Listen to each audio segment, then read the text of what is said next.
뉴스 흐름, 사안의 맥을 짚어보는 쇼맥뉴스 시간입니다. 오늘은 1999년과 2002년 보도된 뉴스 장면을 가져왔습니다. 학부모 교장 폭행, 무너지는 교단.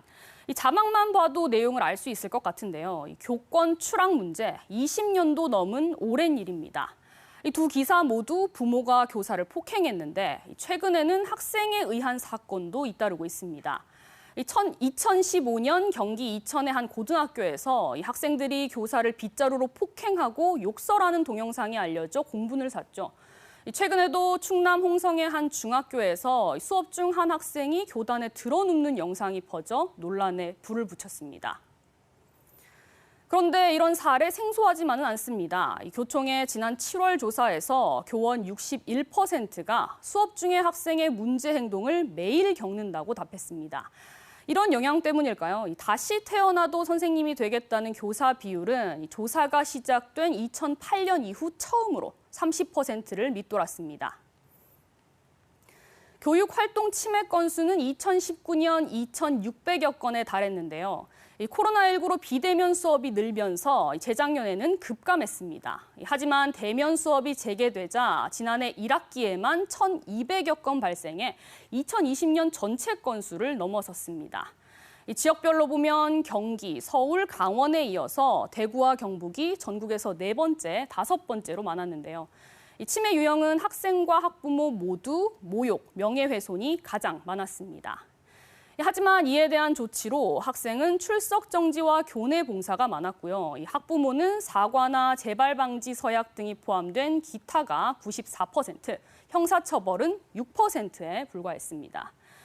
처벌이 약한 이후 이 교사들의 소극적인 대처도 한몫합니다. 교권 침해가 발생하면 교사 42.5%가 그냥 넘어간다 이렇게 답했고 35.7%는 동료 교사와 상담하는 등 개별적으로 처리하고 쉬쉬하는 경향은 여전합니다. 실제로 이천 사건의 학생 3명은 소년 보호 사건으로 송치됐습니다. 검찰은 징역형을 구형했지만 해당 교사는 처벌을 원치 않았고 재판부도 선처한 건데요. 최근 홍성 사건도 교사는 처벌을 원치 않는다고 밝혔습니다. 반면 교사에 대한 아니면 말고식의 아동학대 신고는 빈번합니다. 교총은 지난해 관련 소송 90건에 대해 소송비 1억 6천여만 원을 지원했는데요.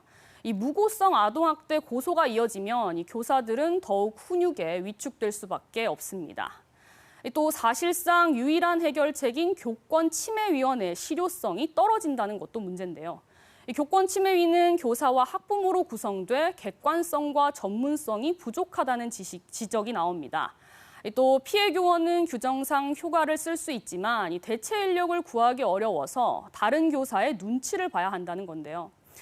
그렇다면 해외에서는 이런 문제를 어떻게 해결하고 있을까요? 미국 위스콘신주에서는 교원단체가 민사소송을 함께 진행하고 가해자의 접근 금지 명령을 법원에 요구합니다.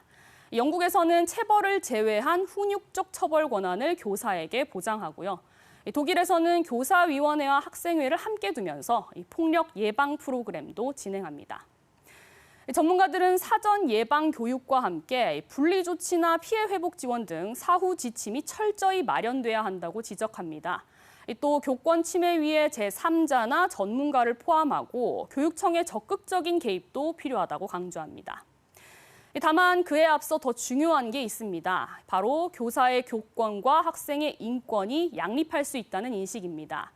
이런 인식이 모든 교육 주체에 공유될 때 서로 배려하고 존중할 수 있고요. 그럴 때 두 권리 모두 함께 신장될 수 있을 겁니다. 지금까지 쇼맥뉴스 오하영입니다.